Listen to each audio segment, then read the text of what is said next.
L'été touchait à sa fin.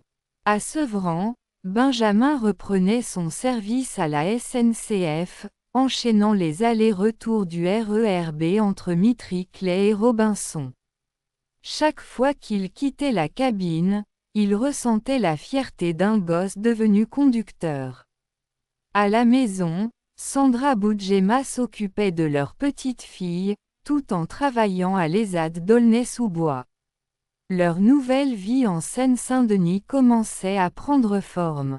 Mais dans l'ombre, Dimitri, l'ancien ex-toxique de Sandra Boudjema, avait appris leur déménagement. Une rumeur lancée sur Facebook, un commentaire mal placé, il n'en fallait pas plus pour qu'il retrouve sa trace.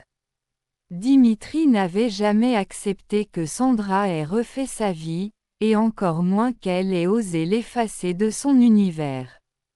Un soir, alors que Sandra Boudjema sortait du bus à Sevran-Livry, son téléphone vibra. Numéro masqué. Alors comme ça, tu t'installes à Sevran. Tu crois que je l'apprendrai pas? La voix rauque glaça son sang. Dimitri. Mais, arrête. Laisse-moi tranquille. Ta vie, c'est moi qui vais la détruire. Le cœur battant, Sandra Boudjema rentra précipitamment chez elle. Benjamin la trouva tremblante, assise sur le canapé. Qu'est-ce qui t'arrive, chérie? Elle lui montra son téléphone, une dizaine de messages vocaux laissés dans la journée. Des insultes, des menaces. Dimitri jurait qu'il viendrait jusqu'à Sevran. Benjamin serra les poings. Je t'avais prévenu. Ces mecs-là, ça lâche jamais. Mais écoute-moi bien, je ne le laisserai jamais t'approcher. Le lendemain, au dépôt de Gare du Nord, Benjamin confia la situation à Dylan par téléphone. Dylan, resté à Troyes, n'hésita pas. Frérot, tu me connais. Si Dimitri bouge un doigt contre vous, je prends la caisse et je monte direct à Sevran avec les gars. Pendant ce temps, Sandra Boudjema essayait de garder la face devant ses collègues de l'ESAT. David, son chef d'atelier, remarqua tout de suite son air fatigué.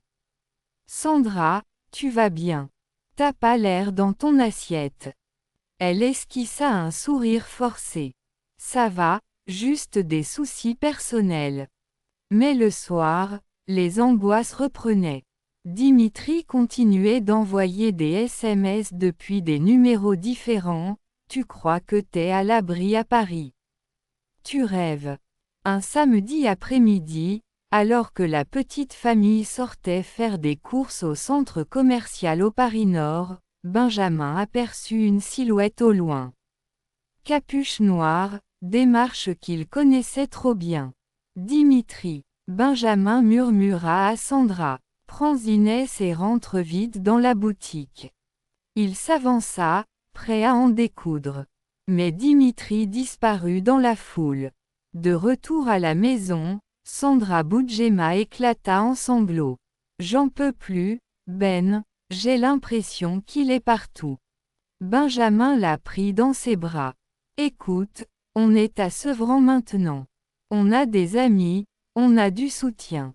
On va prévenir Gilou et Laure, ils sauront quoi faire. Quelques jours plus tard, l'affaire prit une autre tournure. Cyril Hanouna, alerté par les nombreux messages de soutien reçus sur les réseaux sociaux, invita Sandra et Benjamin Boudjema sur le plateau de TPMP.